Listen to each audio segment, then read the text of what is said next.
Carol Rosito, muito boa tarde. Você já está conosco aqui e não por acaso Carol Rosito está acompanhada do deputado Pedro Lupion, do PP do Paraná, presidente da Frente Parlamentar Agropecuária, porque o governo está botando na conta de várias bancadas as dificuldades para esta aprovação, né, Carol? Muito boa tarde, bem-vinda.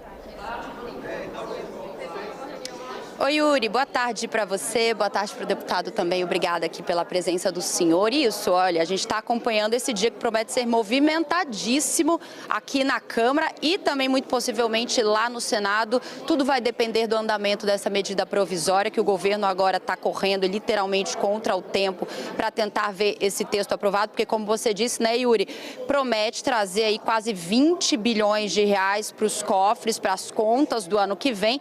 Tem partidos aqui dentro que não querem e não apostam, né, nessa elevação do caixa do governo a um ano de ano eleitoral, portanto também muita preocupação em relação a isso. De qualquer maneira, o relator, o deputado Carlos Zaratini, vem trabalhando nas últimas horas e nesse momento junto com os governistas fazendo contas para ver se vão conseguir colocar o texto em aprovação lá dentro do plenário. Eu falo tudo isso, deputado, só para a gente trazer um cenário do que vem acontecendo também nas últimas horas, que expôs toda essa dificuldade do governo, que foi a aprovação ontem dentro da comissão especial. O texto passou, depois de longas horas de debate, apenas por um voto de diferença. E aí sim veio essa reação do relator em relação a dizer que houve descumprimento com algumas bancadas. E a gente está falando, por exemplo, da maior bancada aqui dentro da Câmara dos Deputados, a bancada da Agropecuária, que o senhor é presidente. Eu queria entender, então, começar perguntando para o senhor como foi esse acordo fechado com o relator, quais foram as conversas e o que ficou dentro e fora desse acordo. Boa tarde. Boa tarde, Carol. Boa tarde, Yuri. Obrigado pela oportunidade aqui na CNN. Primeiro que nós somos conhecidos dentro do Congresso Nacional, respeitados aqui dentro do Congresso Nacional, porque a FPA não descumpre acordo, pelo contrário, a força da nossa palavra que nos põe tão fortes e tão importantes aqui dentro do Congresso. Aliás, se não for para a gente medir peso de palavra entre PT e FPA, nosso crédito está infinitamente maior. O que ocorre é que nós negociamos, e negociamos muitas vezes. Tivemos inúmeras reuniões com o deputado Zaratini, e devo reconhecer que o deputado Zaratini está fazendo um esforço hercúleo, gigantesco, apesar da dificuldade do governo, apesar dos atrapalhos do governo, o relator tem tentado resolver esse texto. E nós conversamos sobre os mais diversos assuntos. Tratamos sobre bioinsumos, sobre PIS/COFINS, tratamos sobre os créditos da agropecuária, tratamos sobre os títulos, as letras de crédito e vários pontos nós avançamos. Para nossa surpresa, no último relatório apresentado, que foi o relatório aprovado, tirou-se a taxação das LCAs, algo que já não é taxado, ou seja, era um somatório desse texto, ou seja, era um ganho para o governo tributar em 5% apresentado pelo governo na medida provisória das LCAs. O relator colocou 7,5%, depois da nossa contrariedade acabou retirando, mantendo como está e retirou todos os ganhos que nós tivemos anteriormente nas negociações. E esses ganhos todos foram retirados, ou seja, o governo não está entregando absolutamente nada para o setor agropecuário, não está fazendo absolutamente nada de benefício para o setor e quer que a gente bote o nosso DNA, a nossa digital, em um crédito extraordinário de 20 bilhões de reais para usar eleitoralmente.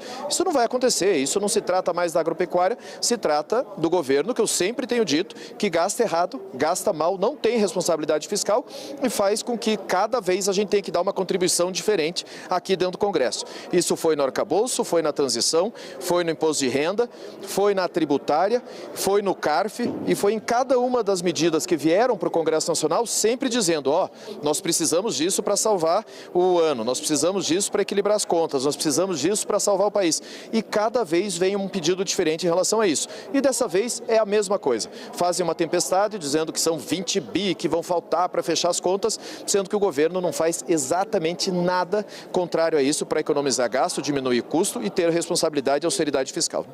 Vou colocar o Yuri também nessa nossa conversa. Obrigado, Carol. Deputado, muito boa tarde mais uma vez. Obrigado, sempre uma oportunidade muito boa ouvi-lo. O senhor mencionou essa questão das bets, que isso surpreendeu deputados e senadores quando essa tributação foi retirada. Uma outra argumentação que o governo tem colocado, não só o relator Carlos Zaratini expôs, mas alguns outros integrantes da base aliada e do próprio governo têm atribuído responsabilidade a governadores de oposição. especificamente o governador de São Paulo, Tarcísio de Freitas, do Republicanos, também o governador do seu estado, Ratinho Júnior, do PSD, e outros governadores de oposição. Houve, de fato, atuação desses governadores nesta articulação, pelo que o senhor tem de informações, ou isso era dispensável? O próprio Congresso, os próprios líderes, tanto da Câmara quanto do Senado, como o senhor apontou, têm mostrado essas resistências a esta mais um gesto do Congresso para que o governo crescesse a sua arrecadação sem ter essa contrapartida de corte de despesas? Bom, primeiro que eu não seria irresponsável aqui de falar pelos governadores, né? Esses governadores todos sabem sua posição, sua relevância política e comigo particularmente não houve nenhum tipo de diálogo nesse sentido.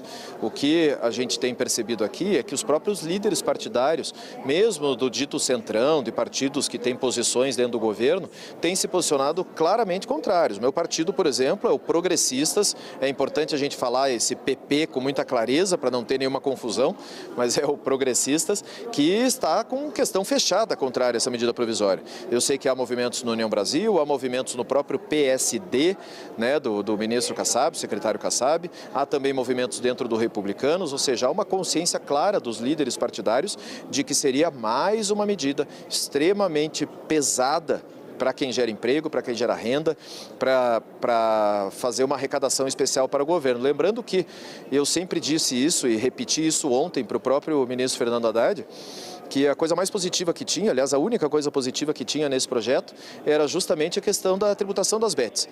E fizeram exatamente o contrário, e coisas absurdas ainda, como por exemplo, se eu não me engano, no artigo 76, parágrafo 5º, fala que essa repatriação de recursos de bets não podem nem ser usadas para inquéritos judiciais ou para indiciamentos, ou seja, é um salvo-conduto para quem fez errado até agora. Então é uma verdadeira barbaridade, virou uma negociata absurda e essa medida provisória não deve prosperar justamente por isso, ela seria a derrocada de qualquer racionalidade ou de qualquer legalidade nesse sentido no Brasil. Deputado, o senhor falou que o PP, o partido do senhor, vai fechar questão, então, em relação a votar contra a medida provisória. O senhor avalia, então, que não há mais espaço para negociação até essa altura, agora 3 horas da tarde, não há mais espaço para negociação com o relator. O presidente da Câmara também prometeu entrar nessa negociação. Pergunto em nome do PP também e da bancada da agropecuária. Veja, a bancada da agropecuária está fora desse processo. Primeiro porque não se trata de mais absolutamente nada do agro dentro do projeto.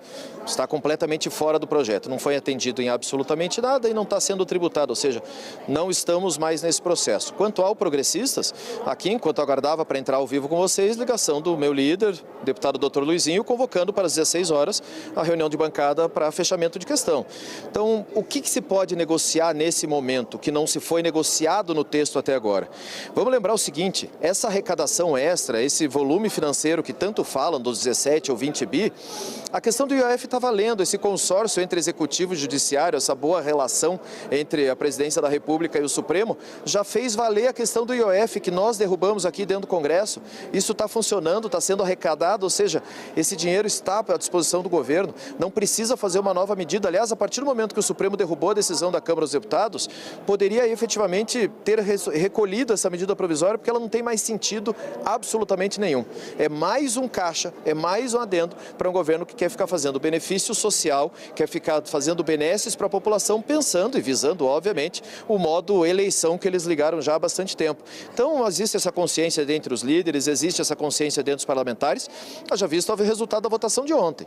Foi um voto de diferença. Um voto de diferença, lembrando que o governo tem maioria clara dentro do Senado. E nós conseguimos, na comissão especial composta entre deputados e senadores, uma diferença de um voto.